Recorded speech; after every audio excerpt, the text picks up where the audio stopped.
Hello, my name is Judith Gasper, and I hope you would join me for lunch today.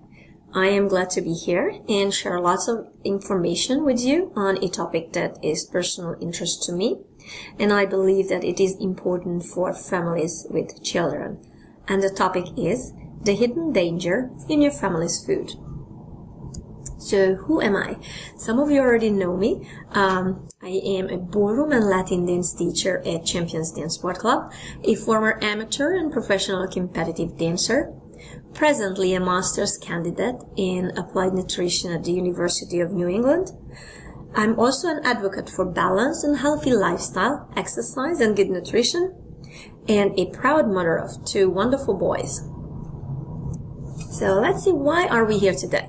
We are here to discuss the following topics: food environment, major health problems in the United States and worldwide, healthy food versus processed food, fast food, and default behavior and food choices.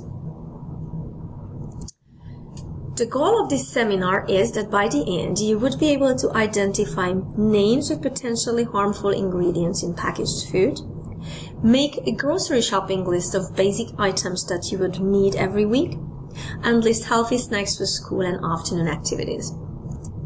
And let's see what we are going to do here besides my presentation. I do have a few planned activities for both parents and children, and the first one is how to read labels and how to interpret them. Then we will have a fun nutrient game between parents and children's teams. Then we will do virtual grocery shopping. Then we will learn how to calculate body mass index. We will also use food tracker to see how much daily calorie need we have. And at the end, we'll have some discussions, and I will be happy to take some of your questions. And with that, let's begin with the food environment. We are born to a ready-made environment, and food is part of it. It has changed significantly since the 1970s. Food is more accessible, cheaper, and advertisements artificially stimulate people to feel hungry.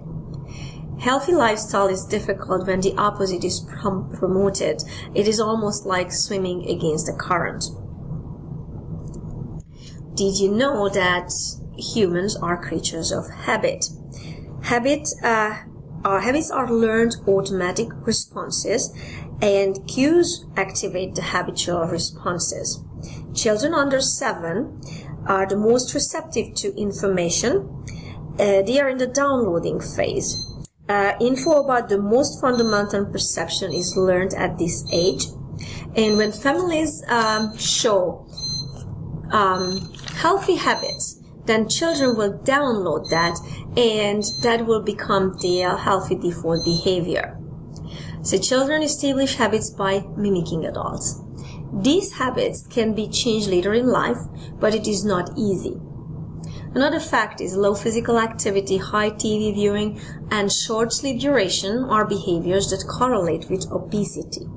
And the shocking statistics, 2 out of 3 Americans are either obese or overweight.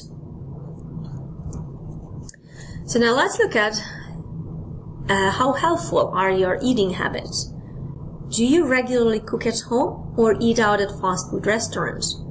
Does your family spend mealtime together? Are you aware of what foods and how much you eat? And let's also look at where we get our nutrition advice from. Today, the main sources of nutrition information is TV, magazines, internet, and newspapers. And surprisingly, only 5% comes from nutritionists. We live in a deceptive environment. TV advertisements promote fast food and meals loaded with fats, oils, and sugars. Food companies target children who control significant amount of money. Brand recognition starts as early as age 2, and especially when it is connected to popular cartoon characters. So advertising influences us in our food choices without even being aware of it. So let's look at some important questions. Have you recently thought about changing your or your family's diet? Some foods may cause health issues or chronic diseases in the future? How likely will your child become a healthy adult if you change your food shopping habits now? It does not take much time to adopt a new food preparation process, shopping habits, and pack lunch to go. I know that most of you are aware of possible negative effects of processed food. So how about if we simply avoid processed food? I know it's important for you to eat healthy. So why don't we make it a priority? And now let's look at some chronic diseases. Some of those most serious and widespread diseases in the United States and worldwide, one of them is obesity. Obesity is a result of energy imbalance between caloric intake and expenditure. High body mass index value is an indicator of obesity. It is associated with cancer, heart disease, disability, type 2 diabetes, hypertension, and stroke. Factors that play a role in obesity can be genetics, socioeconomic status, environment, medication, and gut bacteria. Other factors are physical activity or sedentary behavior, diet high in calories, television viewing, and electronic games. Heart disease is the leading cause of death in the United States today. Evidence suggests that heart disease is preventable. However, there is also a heritable component to this disease. Type 2 diabetes is characterized by relative insulin deficiency and insulin resistance. The increasing number of obesity and sedentary lifestyle quadrupled the prevalence of type 2 diabetes worldwide between the 1980s and early 2000s. So in the 1900s, the leading causes of death in the USA were pneumonia, influenza, and tuberculosis. Today it is heart disease and cancer. Antibiotics and modern medicine lowered the risk of dying of infectious diseases. However, on the contrary, there are cancers characterized by uncontrolled growth of cells. So what causes chronic disease?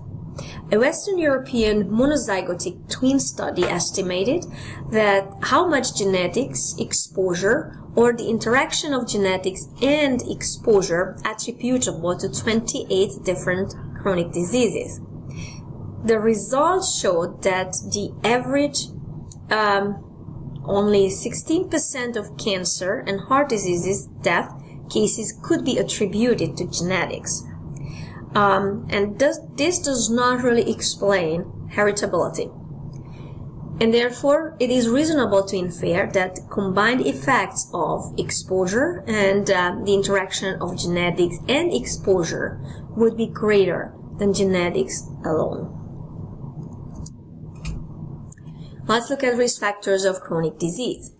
There are 4 shared risk factors for chronic diseases, and they are tobacco use, alcohol use, unhealthy diet, and physical inactivity.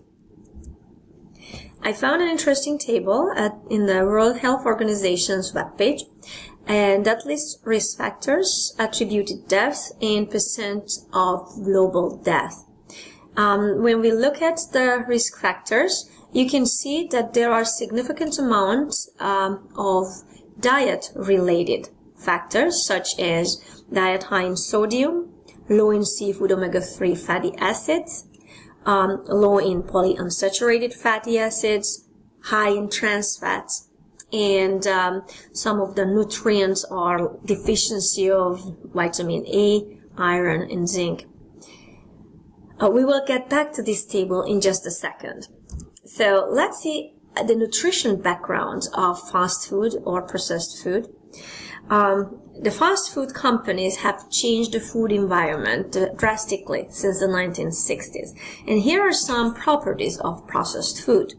So it has too little fiber, too little omega-3 fatty acids, too much omega-6 fatty acids, too few micronutrients, too many branched chained amino acids, too many emulsifiers, too many trans fats, too many nitrates, too much ethanol, and too much fructose. So when we go back for a second to this table, what we will see is that those features or those risk factors come up in this table as attributable factors for death. Fast food also created a new environment, and an interesting and alarming statistics that 1/3 of American mothers don't know how to cook. Therefore, it's expected that their children will not know how to cook either, and they will just continue on the same path, which processed food. And it is very easily to justify with our today's busy schedule. And now, let's see what is in processed food. Food additives. The purpose of food additives is to make food safer and make food look and taste better. Some food additives that you may recognize from food labels are carrageenan, spices, vinegars, synthetic flavors, sucrose, corn syrup, fructose, dextrose, added sugar, and sodium. Some additives are there to produce a desired texture. They are emulsifiers, stabilizers, which includes gelatin, pectin, and carrageenan, then nutrients and leavenings such as yeast and baking soda. Let's look at artificial food coloring. A lot of candies and candies and ice creams have that. Artificial food coloring is made from petroleum to enhance the color of processed food. They achieve better results than natural coloring, cheaper, easily available, and last longer. They are actually xenobiotics, which is foreign chemical substances that naturally would not occur in our body, as well as it's not expected that we would take it in. The use of synthetic food coloring has increased by 500% in the past 50 years. Preservatives. They are used to extend shelf life. Antioxidants such as BHT, BHA, and ascorbic acid help prevent fats and oils from turning rancid or fruit from spoiling. They hinder the growth of mold and bacteria. And now let's look at some of the disorders that may be associated with processed food. First, food additives. They may be linked to allergic reactions, hypersensitivity, asthma, and urticaria. Carrageenan exposure may potentially be a contributor to cancer, arthritis, and diabetes. Carrageenan actually just recently got banned from organic food by the National Organic Standards Board. Food colorings. It may be linked to behavioral problems in children such as aggression, attention deficit disorder, and attention deficit hyperactivity disorder. Preservatives. According to several studies, they cross the placenta, exposing the embryo to endocrine disruptors before birth. So what is the endocrine system? It's a collection of glands that secrete hormones, and the hypothalamus is the control center for it. So preservatives can disrupt this system even before we are born. Added sugar and sodium may be associated with hypertension and dyslipidemia. And after all this, let me ask you the question, is this your fast food option? Or is this your fast food option?